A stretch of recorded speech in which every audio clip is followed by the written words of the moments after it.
everyone, how you doing today, and welcome back to my channel. Now today I'm going to be giving you a review of Spider-Man Miles Morales on PlayStation 5, of course. Before I get all the video, can you deep how sweet this looks? Look at my PlayStation. Bruh, it's pretty fire, isn't it? So yeah, we're going to be reviewing Spider-Man PS5. Okay, I should stop.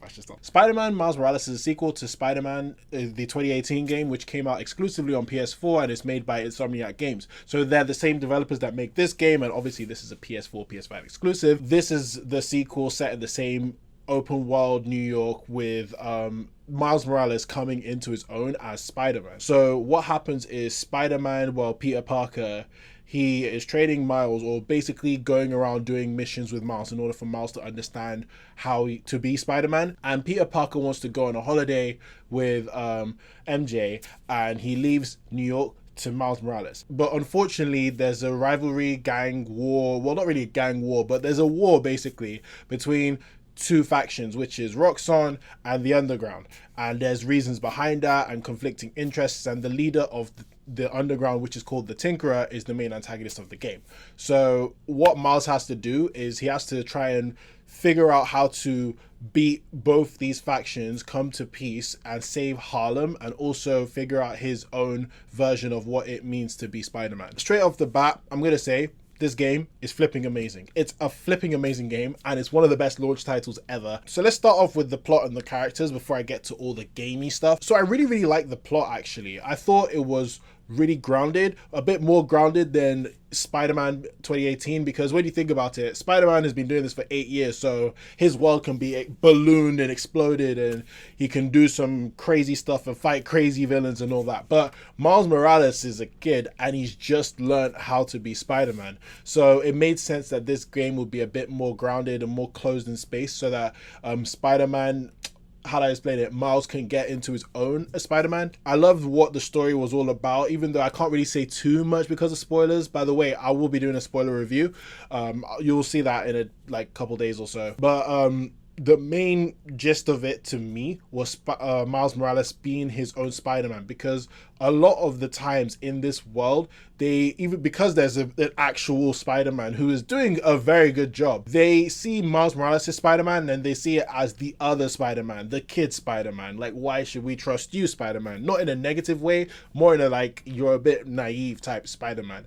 And I love the fact that they address that a lot, because this is a new guy. Like, we've never seen two Spider-Men in one film except for Spider-Verse. And in Spider-Verse, it was an alternate Spider-Man. It wasn't really like there's a living, breathing Spider-Man who's doing a fantastic job. In Spider-Verse, spoilers by the way, that Spider-Man's dead, so we need a replacement. This one is more like, all right, why are we fixing something that ain't broken? So Miles having to prove himself as a Spider-Man that could be at least as respected as the original Spider-Man was such a good story element to me, and it made me love Miles Morales' character more, and it made me love the game story even more. Like, seeing Miles trying to do some really top tier feats made this such a memorable game and such a memorable story. And also there are some plot twists here and there in the story, but the story doesn't like try to hide it. It's like the guys know that you know what the plot twists are coming, so they execute it so well that you don't even, like, how to explain it, think the plot twists are too predictable, because they kind of are, but the execution is so good, you're just like, okay, cool, that's how we're gonna go with it, all right, makes sense, and it elevates the story in that regard. Okay, characters.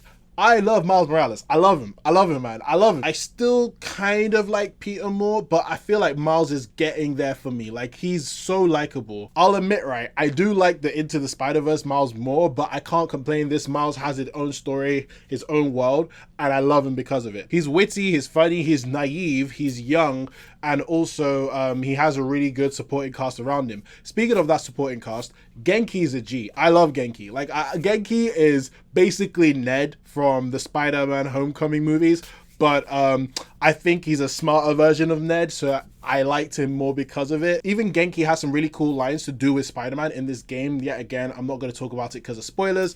And also, another character who I really loved was Miles' mom, because in Into the Spider-Verse, we had the emphasis on Miles's dad and their relationship. But in the game, we have the relationship between Miles and his mom. And it gave me some very emotional moments in the game because of it. And she actually had a lot of depth, a lot more than I thought she did, especially coming from the movie. So Insomniac, yet again, great job with her. Also, there's this character, there's Miles's best friend called Finn. I like her. She's interesting. She's interesting to an extent, in my opinion, but she is interesting and she brings some really cool character moments. If you don't know, I don't know if it's a spoiler or not, but there's a hero or an anti-hero or a kind of villain that's in the game that you know who he is if you've watched the trailers. But I like the relationship that happens between him and Miles. I'm gonna leave it at that and then talk about it more in the spoilers. Tinkerer is the main bad guy, and let me be honest with you, I think Tinkerer is a good villain but not a great villain. The character of Tinkerer, so the character behind Tinkerer, you do understand her motivations and why she's doing what she's doing. And to be honest with you, I do love Tinkerer's powers as well. Like, Tinkerer's powers are fire. Like, let me not lie to you, like, it's not really powers, it's basically super enhanced tech, and the tech is fire, and the underground guys are fire. And bro, the underground guys, the music, oh fam, slaps, man. Tinkerer, the person, yet again, is a good villain. It's like, oh, you're good enough. Like, you're good enough to make this game amazing. So now that we're done with story and characters, let's talk about the gameplay. Because fam, can we just appreciate how solid the gameplay of the Spider-Man original game was, and it continues to be? I mean, at first I used to think it was pretty much an Arkham clone, but when you think about it, the gameplay for Spider-Man really fits Spider-Man, because compared to the Batman games, right, Spider-Man's pretty fast paced, uses his webs incredibly well. Like, I love it when I'm in the air and I just press triangle and I zip towards a guy and I start giving them the work, bruh.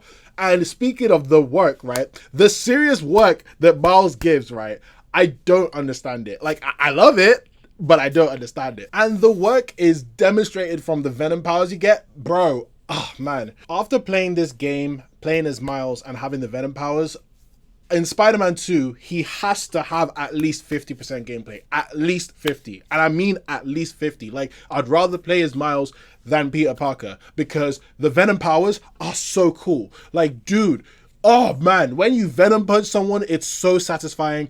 And then when you Venom jump, it's, oh bro, it's just so much fun. Like, having these electrical powers, and it gives you even more of a moveset than Peter did. Like, Peter is very, very versatile, right? But after playing this game, I look at him and I think he's a bit limited, in my opinion, just because Miles can do more. And Miles doesn't even have all the gadgets Pete does. So, yeah, I freaking loved playing as Miles, man. And web slinging is still probably one of the best mechanics ever made in gaming. In the PS5 version with the DualSense controller, if you press the R2 or L2 button when you're swinging webs, there's actually quite a bit of tension with that. And I didn't notice it at first, but then it took me a while to realize that I'm pressing this trigger a little harder than I thought I'd be. To be fair, it works because you really feel like you're swinging in a web, but I wouldn't say it's that deep of a haptic feedback or a sensual experience that you'll blow your mind when you play this game. Trust me, it's not that much.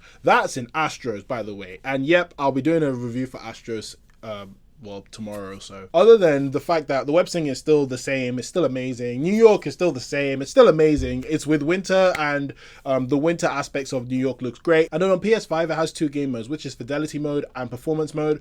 Fidelity mode is basically ray tracing 4K mode, and performance mode is more to do with the frames per second, even though I believe it's still 4K, but you'll be playing at 60 frames. And it's crazy because I played both, right? And most of the time I was in fidelity mode. But when you play as performance mode, man, you feel like Spider-Man, bro. You feel like Spider-Man. Everything is just so snappy, so quick. And the way he even moves is just so much better. But the problem is you don't get the ray tracing and the stupidly good lighting. Like, bro, so I played it as fidelity mode, and New Game Plus, I'm probably going to do all performance mode, but yeah, Spider-Man just feels right in 4K. But here's the big question that needs to be answered, is this game worth $50, especially with its length, and how long is it, basically? So this game, it took me a couple of days, guys. I took a while with it, and I was playing around in the world a lot, but really and truly, I could predict like 7-8 hours of the story, which is a good amount of story. I mean, compare it to old school Halo and you'll know, like, old school Halos were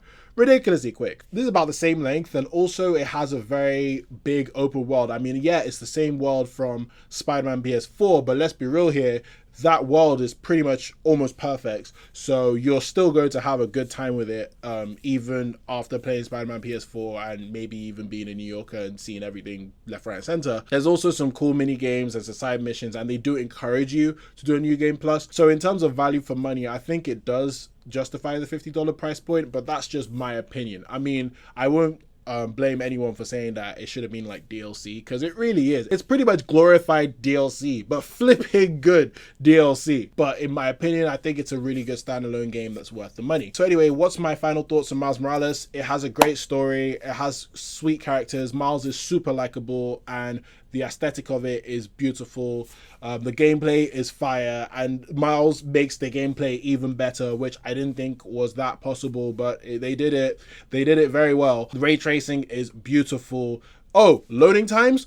There's like no loading times in this game, by the way. None. You load into the subway, all right, when you start from a cold boot, but then when you load into the world, you don't see a loading screen. It's just black for like a couple seconds and boom, you're in the world. And then when you die, you load ridiculously quickly. So bye-bye loading screens, like bye-bye. Even in the old Spider-Man, when you were like in a underground facility, you'd used to have to like wait for a loading screen before you get back to the world. But in this one, usually most of the times, pretty much most of the times, Miles is just leaving the place, like maybe web slinging out and boom, you're back in the world. Or maybe you see him as he's turning from Miles to Spider-Man, or Spider-Man to Miles, you just see the camera pad out and boom, you're back in the world. Like, it's ridiculously fast how fast the loading times are. But anyway, let me give you my final thoughts, because this could probably go on forever and I still have a spoiler review to do. But overall, I think Miles Morales is a fantastic game, one of the best launch titles. If you love Spider-Man PS4, you should get this game, and I'm going to give this a score of a 9 out of 10. Yes, it is a Game of the Year contender, and I'm flipping happy that it is, because man, I freaking love that game. Insomniac, you're doing a flipping good job, by the way. A flipping good job. Unlike a certain other developer that did another Marvel game. No names, you know who I'm talking about. So have you played Miles Morales? What do you think about it? Let me know in the comment section. I'm open to discussion. Thank you very much for watching. Please like this video, subscribe to my channel for more on pop culture and entertainment. Yeah, again, I'm going to be doing a review on Astro's Playroom and also the PS5. There will be a Miles Morales spoiler talk. I think it's going to come like in a day or two. I don't know. I don't want to make promises because I've been bad at those lately. But anyway, keep being you, have fun, and be greater, be yourself. I'll see you soon. All right, bye.